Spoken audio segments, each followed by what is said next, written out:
আসসালামু আলাইকুম। আপনারা ইতিমধ্যে দেখেছেন আমাদের আখের জমিগুলি চাষ করে ফেলেছি।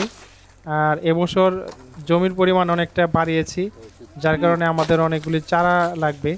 এই চারাগুলি আমরা কয়েকদিন যাবৎ খুঁজতেছিলাম কোথায় ভালো চারা পাওয়া যায়। কারণ ঈশ্বরদী 41 এবং ঈশ্বরদী 42 জাতের চারায় আখের চিনিটা ভালো হয় এবং এই চিনিটা দীর্ঘদিন সংরক্ষণ করে রাখা যায় এবং এর মান অটুট থাকে। তাই আমরা খুঁজতে খুঁজতে চলে এসেছিলাম ঘাটাইল থানা সাগরদিঘি এলাকায়। আমাদের চারাগুলি গাড়িতে লোড করা হয়ে গেছে।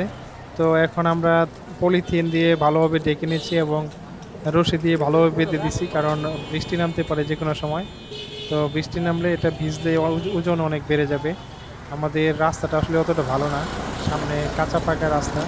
তো ইতিমধ্যে বৃষ্টি শুরু হয়ে গেছে। আমরা এই বৃষ্টির মধ্যে ভিজতে ভিজতে আস্তে আস্তে আমরা চলে যাচ্ছি ফুলবাড়িয়াতে। তো চারাগুলি নিয়ে আসতে আসতে আমাদের রাত হয়ে যায়। এখন আমরা চারাগুলি নামিয়ে রাখছি, আর কালকে এসে আমাদের চারাগুলি ছিলতে হবে। সবাই ভালো থাকবেন। আসসালামু আলাইকুম।